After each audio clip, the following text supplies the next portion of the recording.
រងសួស្តីពីព្រឹកព្រលឹមហើយពុកម៉ែបងប្អូនបាទមើល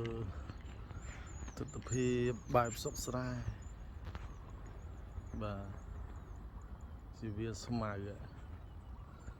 ដីរាប់រយហិកតារាប់ពាន់ហើយទំនេរវាលហើយ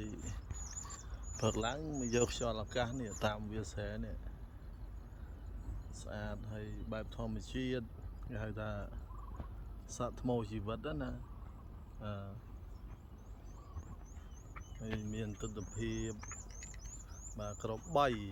បែបយើងលក្ខណៈស្រុកស្រែណានេះមើលល្បីស៊ីស្មៅ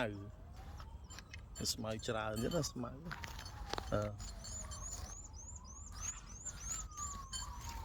ហើយបីដូចជាបក់ល្វិចទេ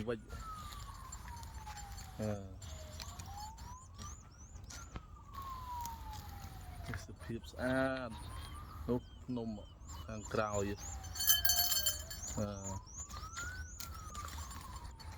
ស្អាតពុកម៉ែបងប្អូនពេលយើងឃើញទស្សនវិជ្ជាអញ្ចឹងហើយបាទលក្ខណៈថាស្រស់ស្រាយខាងក្នុងណាទូមិនបានមកផ្ទាស់ក៏បានទេសភាពមើលទេសភាពអញ្ចឹងក៏បាទធូរស្បើយដែរហើយនេះមានគេបលែងគោបលែងកវៃបលែងជៀមបាទបលែងពពែបាទដើរកាត់តាមហ្នឹង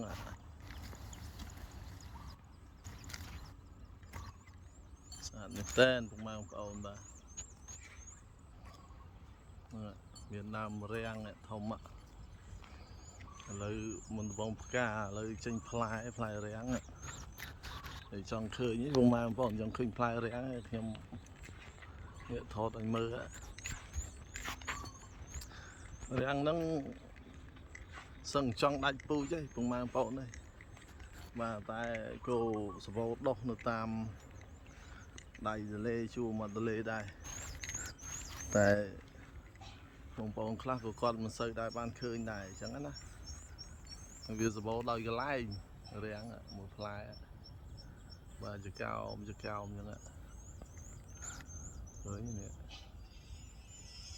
ផ្លែរាំងបាទពេលថ្ងៃឡើងទៅជាក់សេតតាមហ្នឹងតែបើខែទឹកឡើងវិញបាទនៅលើហ្នឹងសតតែពស់ខៀវពស់បាទហនុមានណាពស់តែពស់ខៀវណាបាទមកទុំឲ្យពេញដើមរាំងហ្នឹង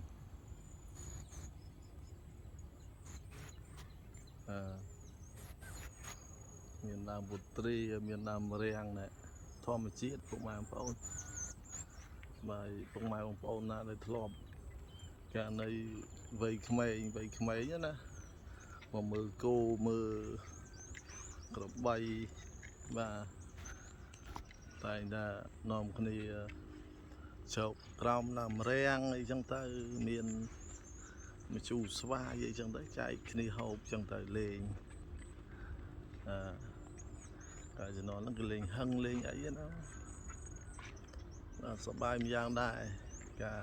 នៅក្មេងដល់ពេលចាស់ទៅបាទមានចិត្តអនុស្សាវរីយ៍នឹកដល់ការរៀននៅក្មេងបាទឮសូរសត្វយំពីរោះនេះគឺជាតន្ត្រីធម្មជាតិបាទសូរសត្វយំហ្នឹងណា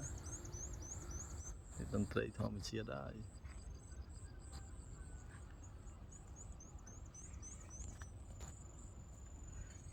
អរគុណពុកម៉ែបងប្អូនបាទ